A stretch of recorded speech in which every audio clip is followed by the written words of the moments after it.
Maritza, how are you doing? I want to know how you're doing with your first grade group.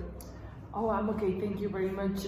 With the first graders right now, well, let me tell you, I wanted to work with them a dialogue at a restaurant. And remember that the principal told us that we have to work with projects. Yes. And so, it occurred to me that it would be a very good idea to make them do their menus, with their own hands, with some different materials, color sheets and images. And in that moment, I teach them how to write the name of the dish with an adjective or the main ingredient, like, chicken pozole or pork pozole. And after that, I will show them a video in order for them to check on the pronunciation. And I will encourage them to make kind of a competition. Now, the team who pronounces better is going to get extra points. I don't know, maybe to encourage them. Yes, and what you're going to do with those who cannot pronounce the words? How are you going to make them be aware that it's okay to have those kind of mistakes? Those mistakes, yeah, that's a very good question. Remember that we have a classroom for English. I am going to take my students to one day of the week in order for them to practice their dialogues, because after the video I want them to rehearse the dialogues. And so I am going to give them personalized assistance. Okay, so one-to-one assistance. Yes, okay, well, that's from you, the teacher, to the students. How are you going to promote the peer support? They are going to be in teams, no? Mm-hmm, yes. 3 or 4, well, I am going to say max 3, but there are always students that don't want to work and they don't want to do anything. So I am going to propose them to be the hostess. The hostess only receives you. Yes. Says, hi, hello, how are you? Follow me. How many on the table? Yes, how many? And then follow me. And so, in that case, they feel they are doing something. They feel they are speaking in English, not very much, 2 or 3 phrases.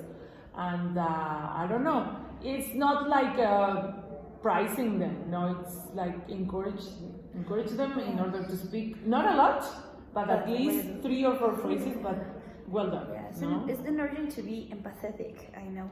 Yes. You're going to make up the teams, or for example, you're going to choose a shy student with a very talkative student or something like that, or it's going to be like they are willing to join whatever team they want to?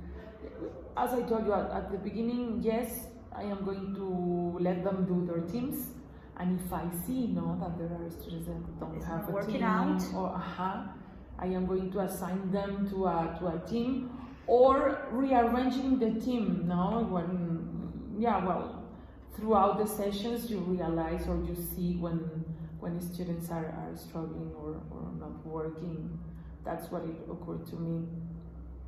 And what else I was going to tell you? There's something important I want to tell you. We have a situation in school. It's about bullying.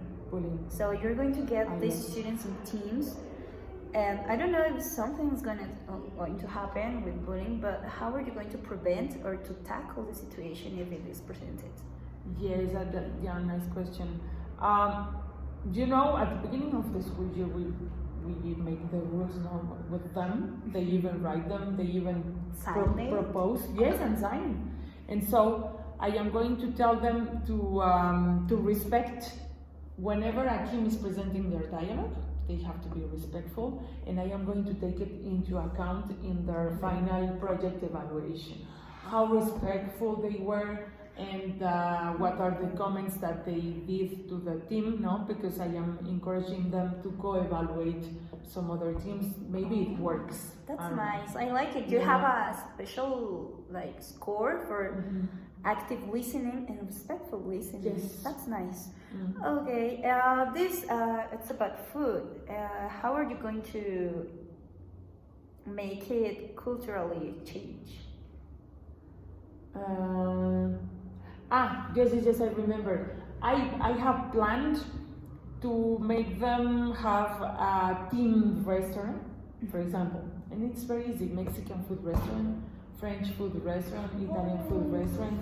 And so they are going to investigate, the dishes, the dishes, and I am going to encourage them also to disguise, themselves, the waiter at least, because it's a themed restaurant. Yes, that's going to be a role play. They have to be in the role. Yes. Okay, I like it that much.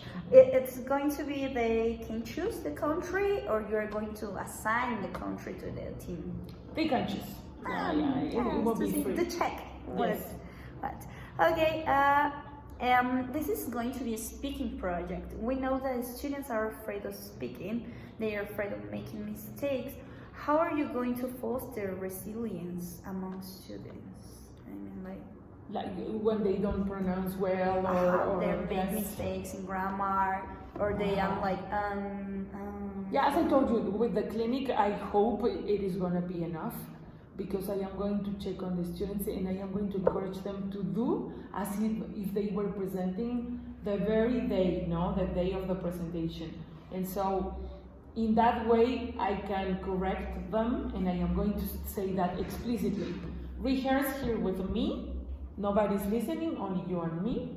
I can tell you what you did wrong, so that the very day, you do it correct. I like it. So they can keep working on the mistakes previously. Yeah, I hope so. I hope it works. I think it's nice from you. Okay, and finally, how are you going to make them aware of the way they learn? I mean, the metacognition. Yeah. Well, when we are, when I am going to be modeling the dialogue on the board, I am going to explain, of course, the grammar. These are the WH questions. This is kind of very structural, but it has worked in past years. That they need to be aware of what is the auxiliary, what is the WH question. In that way, maybe I can make them aware of how language works, and they can memorize. They also, I am going to encourage them to memorize the chunks of their dialogues. Okay, so that sounds pretty nice, Bits. I like it. I'm looking forward to your project. I hope it will be okay.